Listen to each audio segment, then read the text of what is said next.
Hola, bienvenidos a la clase de biología. El día de hoy veremos el tema de moléculas orgánicas presentes en las células y su función.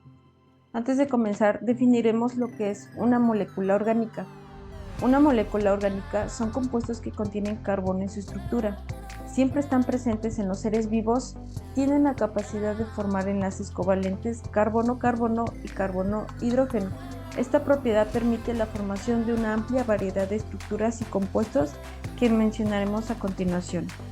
Primer compuesto está los carbohidratos, que son biomoléculas compuestas principalmente por carbono, hidrógeno y oxígeno, que se dividen en monosacáridos, como es la molécula de la glucosa, los disacáridos, que son dos moléculas de glucosa, y los polisacáridos, que son dos o más moléculas de glucosa. La glucosa es una molécula fundamental en la producción de adenosin trisfosfato, que lo podemos resumir como ATP, que es la principal fuente de energía para la mayoría de las funciones celulares. El proceso de conversión de glucosa en ATP se lleva a cabo a través de varias rutas metabólicas, tal como es la glucólisis y el ciclo de Krebs. Otra estructura orgánica están los lípidos. Los lípidos son los más abundantes, ya que representan más del 70% en las membranas celulares. Estructuralmente constan de tres partes: dos cadenas de ácidos grasos, una molécula de glicerol y un grupo fosfato al que se unen moléculas de diversa naturaleza y que aportan gran parte de variedad de estos lípidos. En la figura podemos observar la estructura y tipos de glicerofosfolípidos más abundantes de las membranas eucariotas. Los lípidos, especialmente los fosfolípidos, son componentes fundamentales de las membranas celulares, ya que forman una bicapa lipídica, como podemos observar, que proporciona la barrera fundamental que separa el interior de la célula en su entorno externo. Esta barrera es selectivamente permeable, permitiendo el paso de ciertas sustancias mientras restringe otras. Otra característica tiene el almacenamiento de energía. Los lípidos son una fuente importante de energía. Los triglicéridos, por ejemplo, pueden descomponerse para producir grandes cantidades de ATP.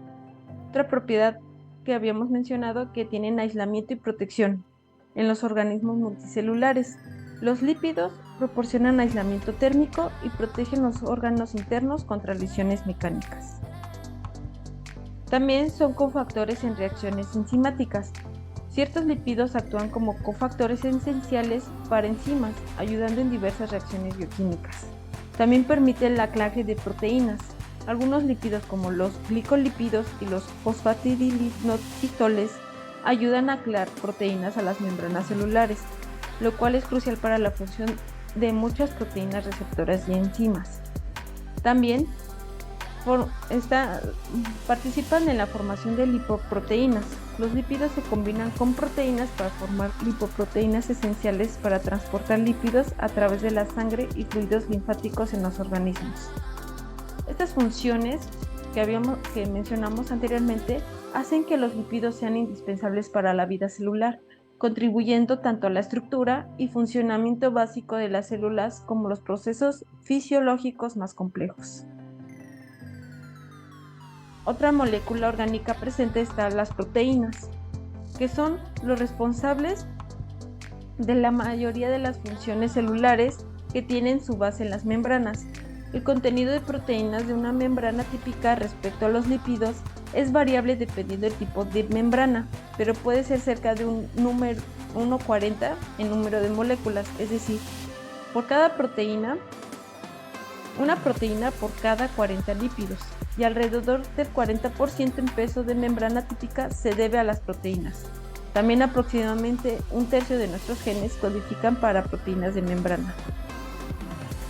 Las proteínas transmembrana poseen tres tipos de dominios en sus secuencias de aminoácidos: uno extracelular, uno intracelular y otro en el interior de la propia membrana. Existen proteínas transmembrana cuya cadena de aminoácidos cruza una sola vez la membrana, mientras que otras pueden hacerlo hasta 7 veces. Si atendemos a disposición de la membrana, podemos clasificar a las proteínas en dos grandes grupos: en proteínas integrales, donde las proteínas que tienen una parte de secuencia de aminoácidos inserta en una de las hemicapas de la membrana, que son proteínas que están unidas covalentemente en azúcares de los glucolípidos. Las proteínas que tienen ácidos grasos unidos covalentemente, lo que les permite insertarse en la zona hidrófoba de la membrana. Y están las proteínas asociadas, que son proteínas que interactúan eléctricamente con la cabeza de los lípidos, y proteínas que interactúan con los dominios extramembrana de proteínas transmembrana. Otra estructura orgánica más importante están los ácidos nucleicos, que son biomoléculas grandes que cumplen funciones esenciales en todas las células y virus. Una función importante de los ácidos nucleicos implica el almacenamiento y expresión de información genómica. El ácido deoxirribonucleico, o como lo conocemos como ADN, codifica la información de las células que necesitan para producir proteínas. Un tipo relacionado de ácidos nucleicos, denominado ácido ribonucleico, conocido como ARN, se presenta en diferentes formas moleculares que cumplen funciones celulares múltiples que incluye la síntesis proteica.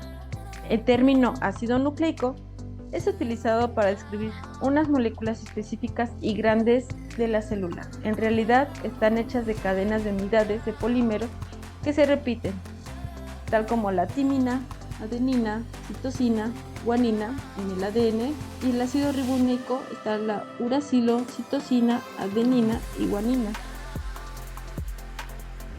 Y eso ha sido todo el día de hoy. Espero que les haya agradado. Hasta la próxima.